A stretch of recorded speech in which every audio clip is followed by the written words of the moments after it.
Good morning. चलो आज हम लाइट के बारे में पढ़ेंगे, जो कि एक इंपॉर्टेंट चैप्टर है फिजिक्स का, क्लास 10th का। देखो, पहली है लाइट। लाइट क्या है? लाइट ये है form of energy. Form of energy, जैसे हीट एक फॉर्म ऑफ एनर्जी है, मतलब एनर्जी के बहुत ज्यादा टाइप्स होते हैं, वैसे ही लाइट एक फॉर्म ऑफ एनर्जी है, क्योंकि that has both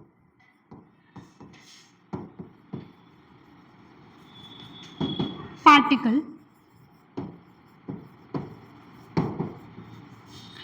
and wave nature. Because A form of energy है तो इसके दो नेचर है, पार्टिकल की तरह बिहेव भी करता है और वेव की तरह भी। क्योंकि तुमने एक देखा होगा बंद कमरे में जो हल्की सी रोशनी आ रही होगी तो उसके अंदर बहुत ज्यादा पार्टिकल्स होते हैं, तो वो क्या डिस्क्राइब करते हैं? उसका पार्टिकल नेचर। और तुम बड़ी या हायर क्लासेस में पढ़ोगे कि जो लाइट है उसका वेव नेचर भी एग्जिस्ट करता। तो लाइट के पास कैसे नेचर हो गए? बहुत पार्टिकल और वेव नेचर भी। नेक्स्ट प्रॉपर्टी हम पढ़ते हैं कि it travels in a straight line.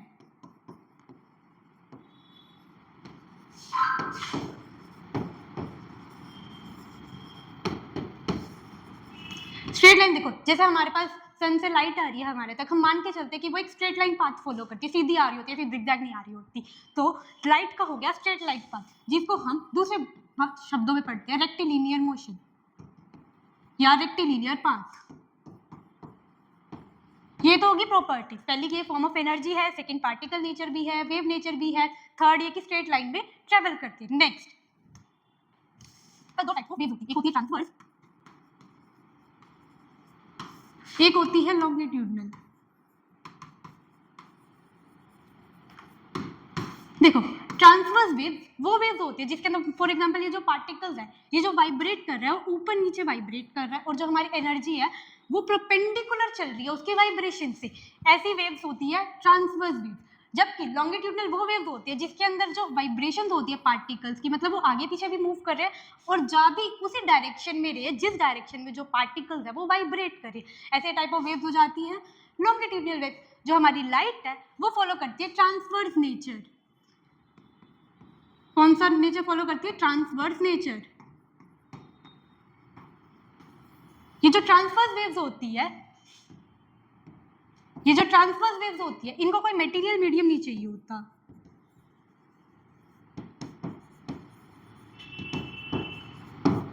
Material medium नहीं चाहिए होता मतलब फॉर एग्जांपल जो साउंड है उसको तुम ऐसे खटखटा रहे हो तभी साउंड आ रही है ना, लेकिन जबकि जो लाइट है उसे कोई मीडियम नहीं चाहिए होता ट्रैवल करने के लिए, कोई पार्टिकल कुछ भी नहीं चाहिए होता। तो हम क्या कह सकते हैं? It doesn't require any material medium to propagate और पास। नेक्स्ट क्या है कि मटेरियल मीडियम नहीं चाहिए होता, तो एक चीज होती है वैक्यूम। वैक्यूम वो जगह होती है जिसके अंदर कोई पार्टिकल्स नहीं होता, कुछ भी नहीं होता, ऐसे हम जगह को बोलते हैं वैक्यूम। उसमें लाइट की स्पीड होती है 3 × 10⁻8 मीटर पर सेकेंड। तो ये हमारी प्रॉपर्टीज होगी लाइट की। क्या होगी कि वो जो लाइट है वो ट्रांसवर्स नेचर की है। दूसरा, इसे कोई मटेरियल मीडियम नहीं चाहिए होता। तीसरी कि वैक्यूम में इसकी कितनी स्पीड है? 3 × 10⁻8 मीटर पर सेकेंड। अब हम चलते हैं कुछ बेसिक टर्म्स की तरफ। पहली बेसिक टर्म्स है हमारी रे। रे क्या होती है? देखो, हमने क्या बात करी थी कि लाइट है वो स्ट्रेट लाइन पाथ में फॉलो करती है। जो straight line path light follow करती है उसे हम बोल देते हैं रे। क्या कैसे लिखेंगे? दो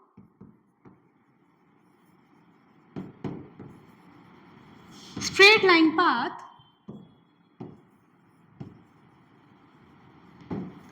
फॉलोड बाय लाइट। देखो, ये जो लाइट सीधी आ रही है इसे हम बोल देंगे रे। ये जो इसका हेड है ये डायरेक्शन बताएगा कि किस डायरेक्शन में है हमारी लाइट आ रही है। डायरेक्शन को डिस्टिंग्विश करेगा किस डायरेक्शन में जो हमारी लाइट है वो ट्रेवल कर रही है। अब ये जो रे है, रे के आगे आती है बीम। बीम को बोलते हैं हम कलेक्शन ऑफ रेज।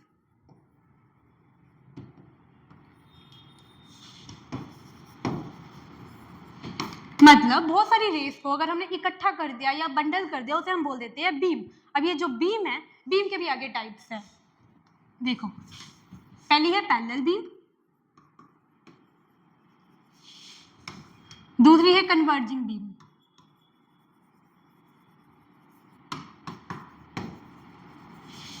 तीसरी है डाइवर्जिंग बीम।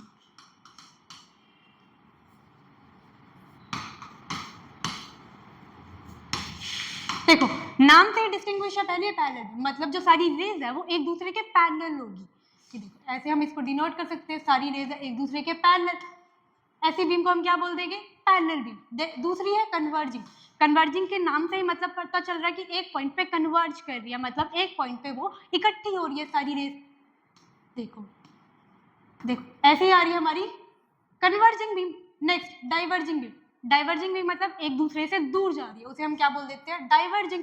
देखो ऐसे डिनोट कर दी, ये जो दो रेज है वो एक दूसरे से दूर जा रही है ना, तो इन्हें हम क्या बोल देंगे, डाइवर्जिंग बीम। चलो अब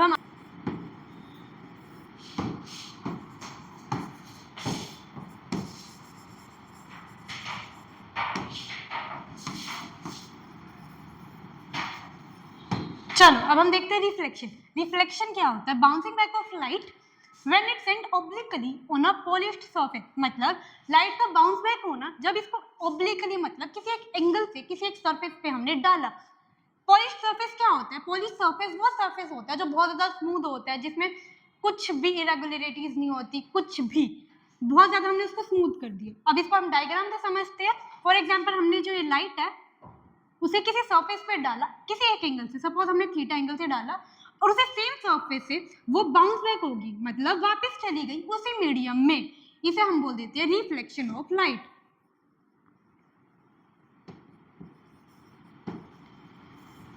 देखो इस डायग्राम से देखते हैं, ये जो रे हमने डाली है ना, तो इसे हम बोल देते हैं इंसिडेंट रे। इंसिडेंट रे वो रे होती है जो हम डालते हैं। सेकंड ये होती है रिफ्लेक्टेड रे। रिफ्लेक्टेड रे मतलब जो रिफ्लेक्ट हो गई। एक चीज होती है नॉर्मल। नॉर्मल मतलब सरफेस के ऊपर जो हम परपेंडिकुलर डाल देते हैं उसे हम बोलते हैं नॉर्मल। चलो इसको हम आगे लॉ से भी समझते हैं कि नॉर्मल क्या होता है, इंसिडेंट रे क्या होता है, रिफ्लेक्टेड रे क्या होता है। देखो ये डायग्राम था, एक इंसिडेंट रे आई, फिर वो रिफ्लेक्ट हो गई।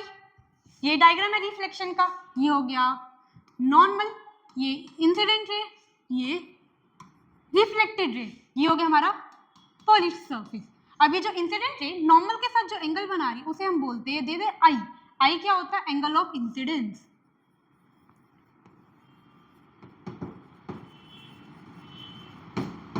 दूसरे शब्दों में देखें तो आई है द एंगल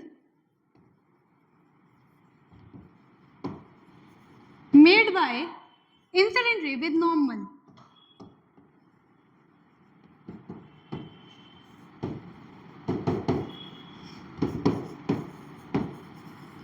मतलब ये जो एंगल आई है वो इंसिडेंट रे नॉर्मल के साथ जो एंगल बना रही है उसे हम बोल देते हैं angle of incidence. Similarly angle of reflection क्या होगा, जो रिफ्लेक्टेड रे नॉर्मल के साथ जो एंगल बना रही है उसे हम बोल देंगे angle of reflection.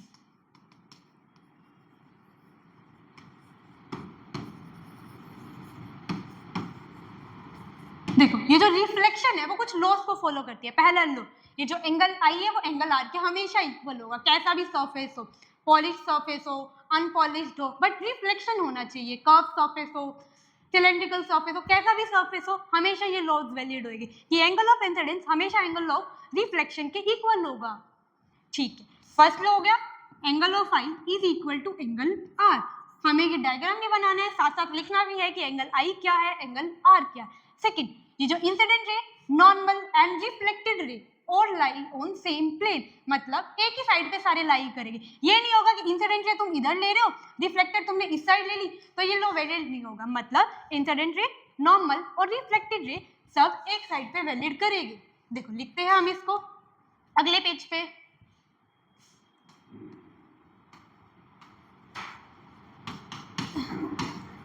Incident ray,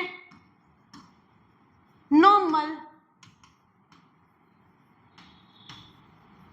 and reflected ray all lie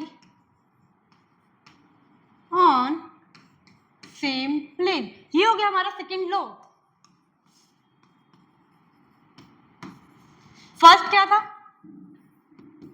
angle I is equal to angle R. ये हमारे दो लॉज हो गए, लॉज ऑफ रिफ्लेक्शन में। पेपर में जनरली आता है कि what is reflection, write the laws of reflection, तो तुम्हें ऐसे लिखना है। और कई बार पेपर में तुम्हें ऐसे दे देगा, ये डायग्राम बना के दे देगा और ये एंगल सपोज तुम्हें दे दिया 60 डिग्री, ठीक है। और तुम्हें एंगल ऑफ इंसिडेंस निकालना है या एंगल ऑफ रिफ्लेक्शन निकालना है या एंगल ऑफ रिफ्लेक्शन निकालना। देखो ये तो हुआ नॉर्मल, नॉर्मल मतलब परपेंडिकुलर किसी सरफेस पे, परपेंडिकुलर है तो ये कितना बनाएगा एंगल 90 डिग्री।